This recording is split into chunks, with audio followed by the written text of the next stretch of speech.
सबसे पहले मेरे सब मित्रों को नमस्ते।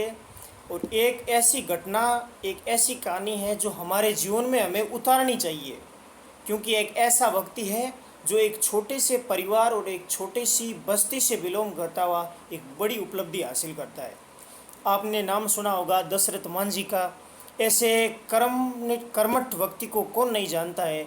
सब दशरथ मांझी के नाम से परिचित है, क्योंकि एक ऐसा व्यक्ति जिसने छड़ी और हथौड़ा जिस पर ठोकता है कोई सामान्य व्यक्ति, छड़ी और हथौड़े की मदद से पूरी दुनिया में अपना नाम गंवाया, ऐसे थे दशरथ मांझी।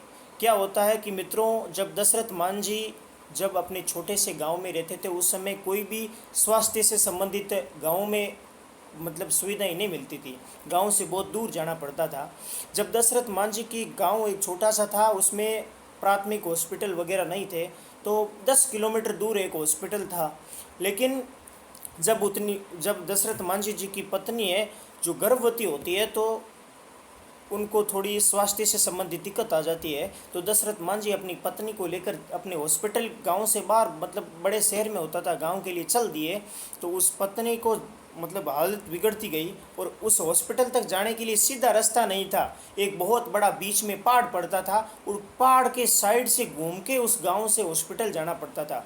कि जो रास्ता 2 किलोमीटर का है, उसको पार करने के लिए पूरा 10 किलोमीटर रास्ता बन जाता था। तो दशरथ मांझी उस वहाँ तक हॉस्पिटल तक जब तक नहीं पहुँचे, तब तक बीच में ज़्यादा स्वास्थ्य उनकी पत्नी का बिगड़ जाता है, और वो संसार से चली जाती है।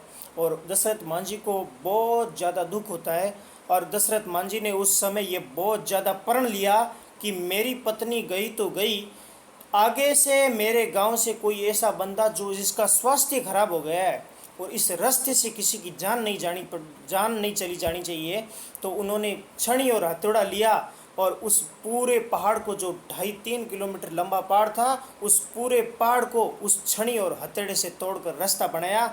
ऐसे पागलपन में होकर अपने काम में पूरी कर्मठ और अपनी ईमानदारी से, पूरी दृढ़ निश्चय और दृढ़ संकल्प के साथ में काम पूरा करने वाले इस दशरथ मांझी को पूरी दुनिया याद करती है। और हम सब विद्यार्थियों को भी इस कहानी से प्रेरणा लेनी चाहिए कि अगर कोई व्यक्ति अपनी किसी काम में पूरी मेहनत झोंक दे और पूरी लगन और मेहनत के साथ कोई काम करना शुरू करते, तो उसको सफलता अवश्य मिलती है।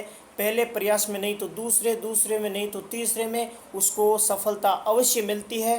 तो इससे ये कहानी से यही शिक्षा मिलती है।